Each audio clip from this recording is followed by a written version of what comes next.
Hello and welcome. Hello and welcome to this section of the course. We'll be finding out how to find the sum of infinity of certain geometric series. But before we get there, let's look at this shape here. This is an example of a fractal. A common theme that you've seen throughout these sections is I've been posting pictures of fractals at the beginning of each video. So, fractals are shapes that are self-repeating. So these purple squares in the corner of each other or another square is an example of a fractal. You can find you've been asked here to find the proportion of the square that's shaded. Okay, so each square is divided further into other four squares. Okay, so covering up one of the smaller squares, you can see that the proportion of the largest square, just ignoring the smaller ones, the the the one with the largest square is 1/4. So what I'm saying is that here we have a quarter shaded. Then here we have a quarter of the of a quarter. So here we'll have a quarter of a quarter of a quarter. So that's a quarter raised to the power of 3. And the next one would be a quarter raised to the power of 4 and so on. Okay, so what you notice here is that we can rewrite this as a quarter squared. What do you notice? These are actually geometric series or a geometric pattern. Now, do you understand why we calling these series geometric? Because they relate to geometric shapes. So, what we're really trying to do is find this sum, and this sum is going into infinity. But how do we know that this sum will converge and not diverge? Well, this is a certain condition that the series have to satisfy if we are to find the sum of infinity. That condition is that the ratio has to be less than 1. The common ratio, no matter whether positive or negative, this ratio has to be absolutely bounded by 1. That is, it cannot be 1, it has to be less than 1. In our case, yes, a quarter is less than 1, and we can find the sum of this series. So let's see how we can manipulate the formulas we already know to find the sum of the geometric series. Okay, so we are familiar with this formula already. We've seen its derivation as well. This is to give us sum of a geometric series. This is to give us sum of the geometric series.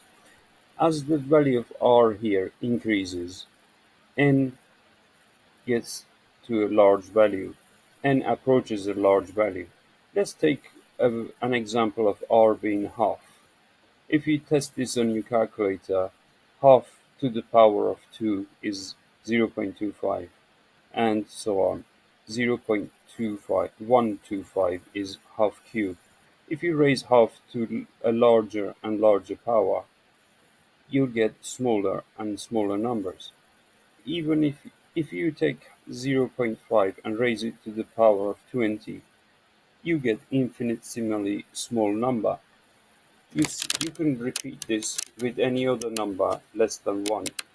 As long as your ratio is absolutely bounded by 1 and is strictly less than 1, r to the power of n here approaches 0. Where is r to the power of n, and why are we discussing that? Because that's in our formula here. What we are saying is that n is going to approach a very large number, approach infinity. So this part of the formula will approach to 0. If we replace that with 0, what do we get? We'll have a multiplied by 1, which leaves just a on top of the fraction. So sum to infinity of certain series where the value of r is absolutely less than 1 can be given by the following formula. I should indicate that this this value of r is absolutely essential to be less than 1. Alright, so knowing this formula, can you go back here and can we calculate what the question was asking us? The question was asking us to find the proportion of the larger square that's shaded purple. That is this sum here. What's the value of a here? A is a quarter and r is also a quarter. So now that we know sum to infinity is a over 1 minus r, that means that a quarter over 1 minus a quarter will give us the answer.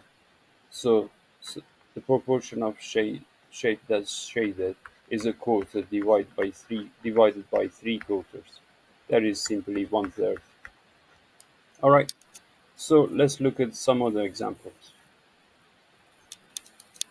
In this question, we've been asked to find the sum of the first 10 terms, and then find the sum to infinity of this geometric ratio. So a is 16, and we know value of r is 2, is a half.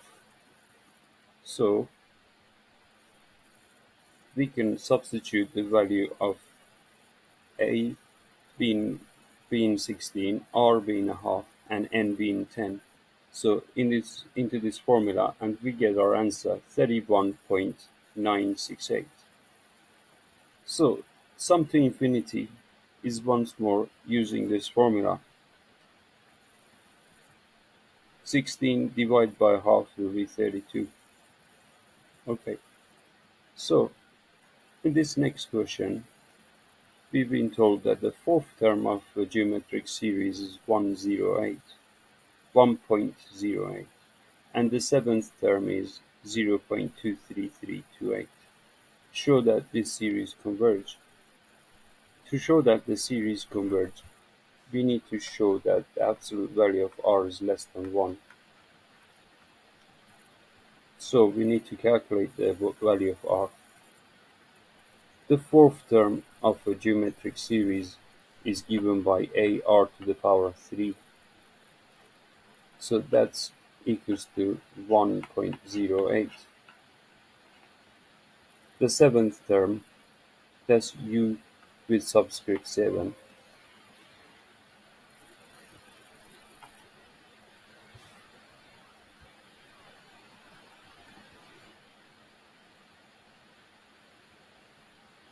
So then we have the seventh term, which geometric, with the formula of which is ar to the power of 6, because we're calculating the seventh number.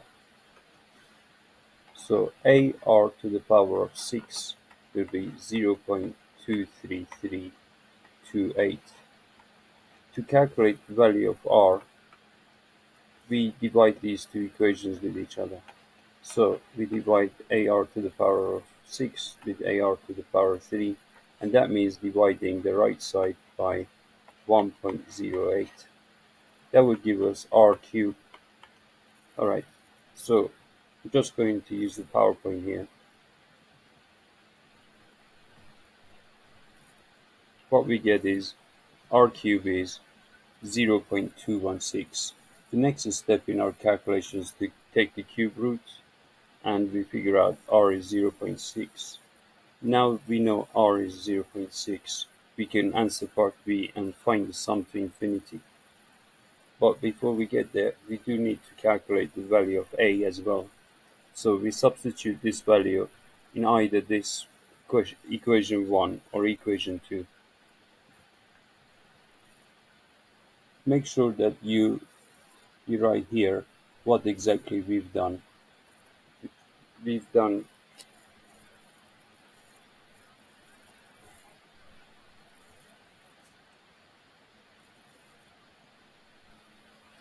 So now that we know r is 0.6, that is enough to show that absolute value of r is less than 1.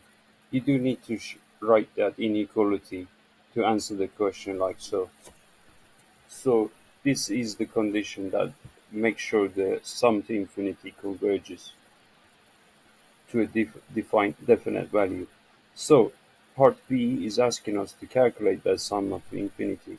So we're going to divide a by 1 minus r. So we need to first of all calculate the value of a because we don't know it from the question. We substitute this value of r into one of those equations, that is equation 1. Then we are going to find the value of a to be 5. Now we substitute these two values, a divided 5 divided by 1 minus 0.6. Value sum to infinity will be 12.5. Okay, this next example, we've been told the sum to infinity is 16 and the sum of the first four terms are 15, but we don't know a or r. So we have to be clever and use our formulas in a very clever way. So first is the question is saying to calculate the value of r. How do we do that? Well, we know that sum to infinity is a over 1 minus r, and that's 16. Sum of the four terms is simply a times 1 minus r to the power of 3, r to the power of 4 over 1 minus r. So this is equals to 15. Alright, I'm going to change my pen color here. What you notice here is that 1a over 1 minus r here is the same as the line above. That's the sum to infinity. Okay, that's part of the formula that we've been always using. So we can replace that purple part with 16. That is, so as sum of the first four terms is 16 times 1 minus r to the power of 4, and that's equals to 15. So then 1 minus r to the power of 4 is 15 divided by 16, and to solve for r we can write 1 minus 15 over 16 is r to the power of 4, and that is 1/16 is 1 to r to the power of 4. Taking the fourth root of 1/16, your calculator will give you a half, positive or negative a half. Which one would you use? Well, this has to be actually a positive half. So let's look at the next part of the question. We went through these calculations and we figured out that r is a half.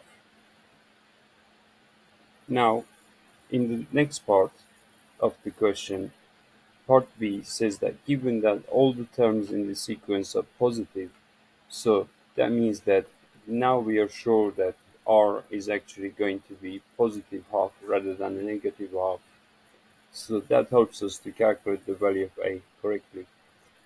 You substitute this half back into the sum to infinity, and what you get is a divided by half is 16. Therefore, a has to be 16 multiplied by a half, which is an 8. Okay, so let's look at the next example. So in this last example, we've been asked to use the geometric series to find the value of 0.1 carrying as a fraction. Alright, so what is 0.1 with a dot on top of it? That is simply 0.1111 repeated to infinity. Now the fact that we've been asked to use a geometric series, and it means that we have to use geometric series. If we divide these recurring decimals into the decimal places, the first decimal place, 0.1, is added to 0.01 and added to 0.001 and so on. So what I'm saying is that 0.1 recurring is the sum of these decimal places. And if you think about it, this is 1/10, and the next term is 100th, the next term is 1000th. These values are geometric are values of a geometric series. What's the common ratio here? Common ratio is 1/10 because every term is 1/10 of the previous term. So A in our case is 1/10 and the ratio is 1/10. Okay, and this is a sum. Some of these decimal points will add up to what we want. So, okay, let's look at the sum in more detail. These are the four terms, and these are the values we're looking at. Un is 1 over n to the power of n, 10 to the power of n. That's simply sum of the first term. That would be sum of the next two terms, first term and the second term. That would be sum of the first to the third term, and so on. So we are finding sum to infinity of this series. All we have to do is say use this formula here. That is 0.1 over 1 minus 0.1. 0.1 divided by 0.9 can be simplified. If we multiply top and bottom by 10, what we get is 1 over 9. And that is the correct answer. You can check it on your calculator. Alright, I hope you have found this video helpful. I'll see you in the next video.